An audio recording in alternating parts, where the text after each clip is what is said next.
안녕하세요, 브레이카입니다. 여러분, 요즘 환율 좀 보셨어요? 어제 1476원을 찍어서 깜짝 놀랐어요. 진짜 큰 위기였던 IMF 때 최고가가 1995원이었고 서브프라임 때 1570원이었거든요. 근데 이제 서브프라임 고점까지 한 100원 정도밖에 안 남았어요. 와, 차트를 보면 조금 더 무서워지는데요. 저점은 계속 올라가고 있고 고점도 계속 갱신을 하고 있어서 지금 이 환율이 쉽게 진정될 것 같지가 않아요. 지금 환율이 대수야? 이렇게 말씀하실 수도 있어요. 그런데 지금 이 환율 급등이 바로 여러분의 장바구니 물가 그리고 해외여행 비용과 주식통장 잔고에 직접적으로 부담을 주고 있어요. 내 월급은 그대로인데 실질 가치가 계속 떨어지고 있는 거예요. 자, 그렇다면 오늘은 지금의 환율 급등이 왜 문제인 건지, 나한테 어떤 영향을 미치는지, 그리고 가장 중요한 대응 전략까지 쉽게 설명해 드릴게요. 10분만 집중해 주세요. 먼저 환율이 급등하면 나한테 어떤 영향을 미치는지 먼저 볼게요. 자, 이게 이해가 되시면 왜 지금 비상인지 바로 아실 거예요. 자, 첫 번째로는 수입품 가격이 폭등해요. 원달러 환율이 오르면 해외에서 들여오는 모든 게 비싸지잖아요. 자, 예를 들어 볼게요.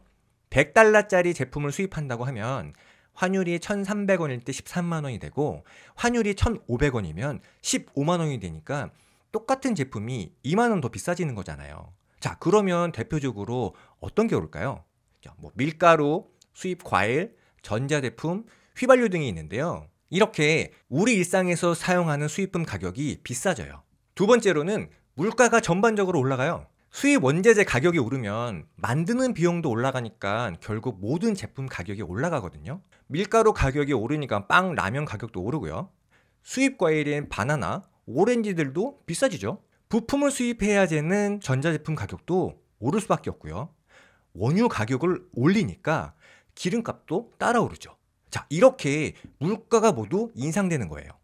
자, 세 번째로는 우리가 가진 현금의 가치가 하락해요. 사실 이게 가장 심각한 건데요.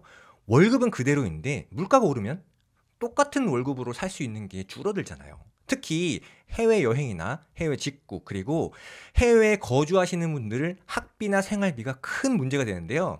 해외여행을 할 때 환전을 해야 되는데 같은 돈인데도 환율 급등 전보다 더 적은 돈으로 바꾸게 되니까 손해죠. 해외 직구도 환율이 급등하니까 조만간 블랙 프라이데이잖아요.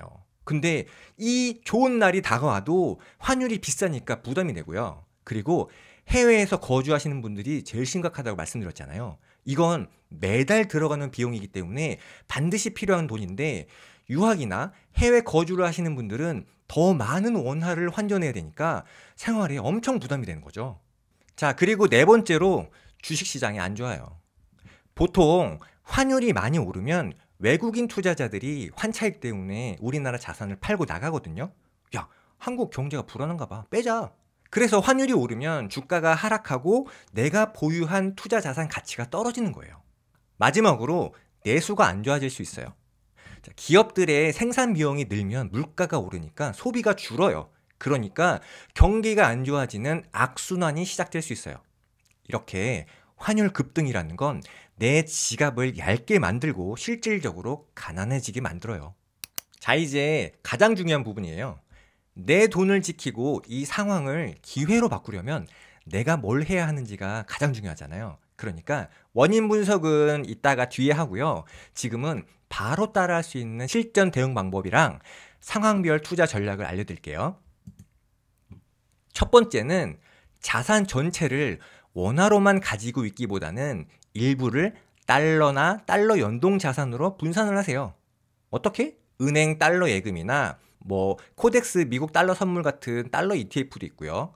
한국 금 거래소 금 ETF로 금을 살 수도 있어요. 그리고 S&P 500 ETF를 사서 미국 주식을 살 수도 있어요. 비율은 전체 가용 자산의 10에서 30% 정도가 가장 적당한데요. 자, 예를 들어서 가용 자산 1억이 있다고 하면 달러 자산을 뭐 1,000만 원에서 3,000만 원 정도 분산하는 거죠. 두 번째는 환율 동향을 매일 체크하고 큰 소비를 뒤로 미루는 거예요. 지금 1,400원 환율은 지금같이 주의가 필요하지만 1,500원 돌파는 위험한 신호고요. 참고로 아까 말씀드렸지만 서브프라임 때 고점은 1,570원이에요. 그러니까 매일 네이버나 경제 어플을 사용해서 당분간 환율을 매일 체크하세요. 그리고 이렇게 환율이 급등할 때는 자동차나 가전 같은 큰 비용이 들어가는 구매를 잠시 뒤로 미루시는 게 좋아 보여요. 자, 세 번째는 소비 계획을 점검하고 전략적으로 환전을 해야 되는데요. 해외여행을 준비하고 계신다면 출발 직전 환전을 하기보다는 환율이 좀 낮을 때 조기 결제를 하거나 환전을 하시고요. 그리고 직구의 경우에도 너무 급하지 않으면 다음으로 미루시는 게 좋을 것 같아요. 그리고 유학비나 생활비는 반드시 필요한 거지만 3개월 또는 6개월로 나눠서 분할로 미리미리 환전을 해 두시는 게 어떨까 해요. 자, 그리고 마지막으로 자산을 조금 복합적으로 관리할 필요가 있어요. 지금같이 환율이 불안정할 때는 국내 자산이랑 같이 달러 예금, 해외 우량주, 그리고 달러 연동 자산을 포함해서 자산을 국내랑 해외로 분산시키는 게 가장 합리적이에요. 일단 예금이나 적금은 현금이 필요할 수가 있으니까 일단 유지를 하고요. 국내 주식은 내수주보다는 앞으로 환율 수혜를 입을 수 있는 수출주가 좀 더 낫고요. 그리고 미국 주식이나 ETF에도 분산하시고요. 부동산 같은 경우에는 환율보다 금리, 유동성, 정책 이런 거에 더 민감하기 때문에 지금은 괜찮아요. 그런데 막 경제 위기가 왔어요. 그러면 신규로 진입하기보다는 관망하는 게 낫습니다. 그리고 환율이 움직이는 시나리오대로 추가 전략도 알려드릴게요. 먼저 지금 같은 고환율이 장기화가 되면요. 달러나 해외 자산 비중을 20에서 30%는 유지를 하시고요. 주식은 수출주에, 그리고 금은 일부 분산 보유하시는 게 좋아요. 그리고 내수 상품이나 부동산은 조금 신중하게 관리하시는 게 더 좋고요. 자, 그리고 두 번째로는 지금보다 환율이 더 오를 경우가 있어요. 이럴 때는 지금이 만약에 환율 상승 초반이라고 하면 국내 주식 또는 미국 주식을 사거나 달러 ETF를 일부 살 것 같아요. 그런데 지금 상태는 환율이 더 오르면 경제 위기 수준이잖아요. 그러니까 보수적으로 대응하는 게 좋아요. 그래서 내수주나 고위험 자산의 비중을 축소해서 현금성 자산을 늘리거나 무리하게 달러를 사거나 고위험 자산 비중을 늘리는 건 피하는 게 좋고요. 그리고 환율이 내려갈 걸 대비해서 국내나 미국 주식 또는 ETF를 일부 분할로 매수해 두는 것도 좋아요.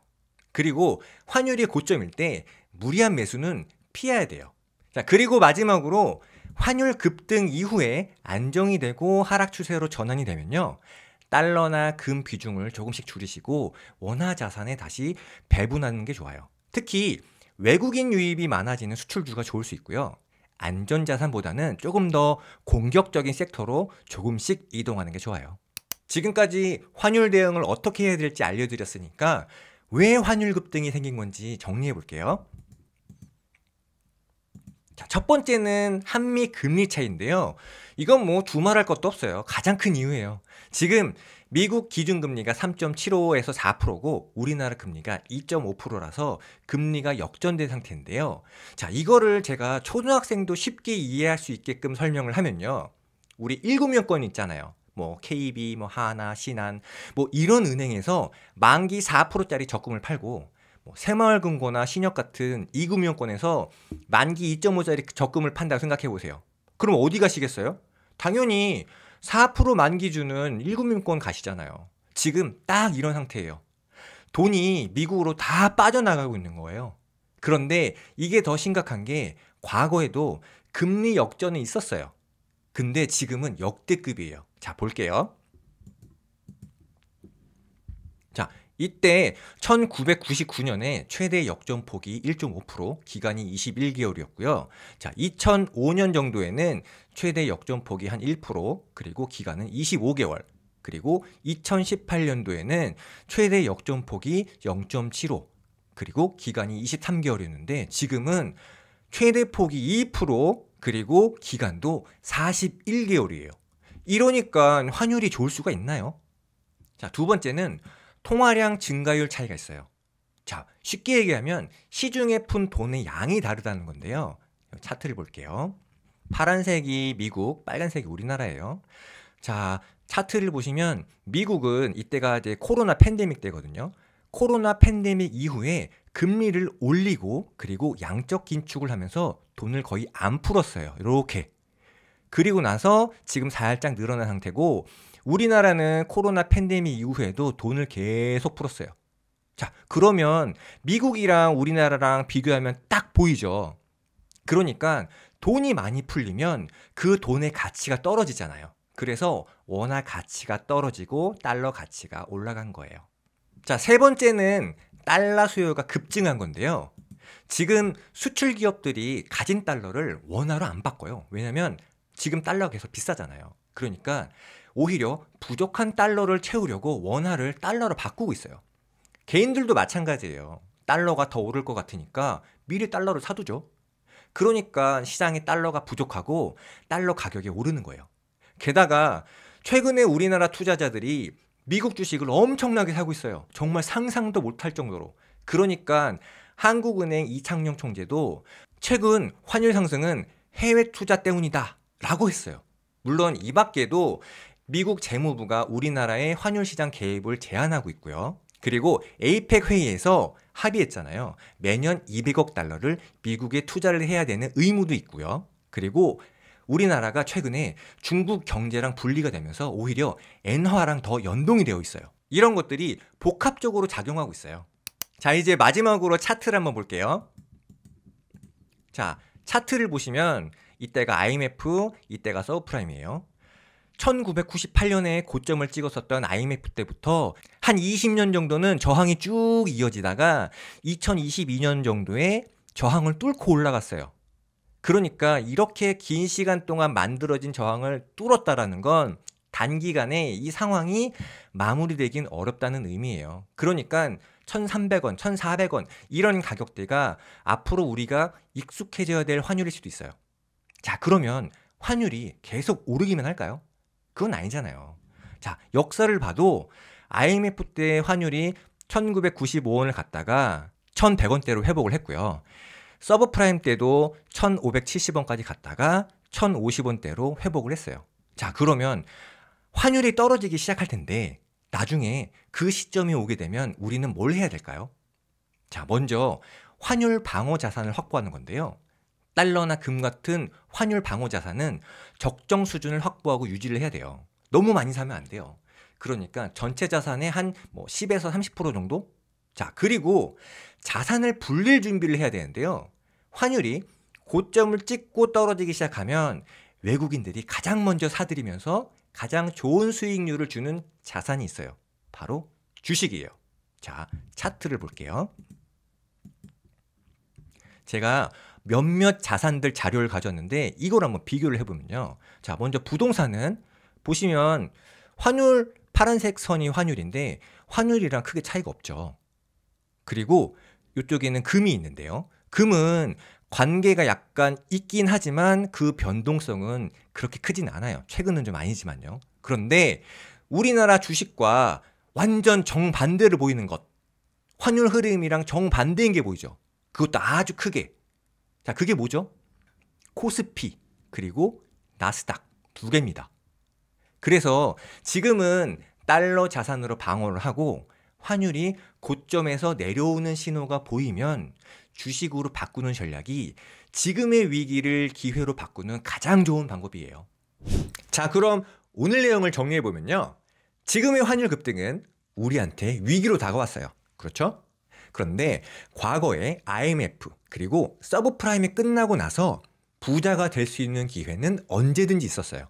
자, 그렇기 때문에 지금은 달러나 금 같은 방어 자산을 적정 수준을 보유하고 그리고 환율 고점이 끝나고 나서 그 이후에 주식이라는 수익이 날 만한 자산을 매수 준비를 할 때예요. 자, 그렇다면 이 영상이 여러분의 돈을 지키고 위기를 기회로 바꾸는데 꼭 도움이 됐으면 하고요. 이 영상이 도움이 되셨다면 구독과 좋아요 꼭 부탁드릴게요. 이상 브레이커였습니다.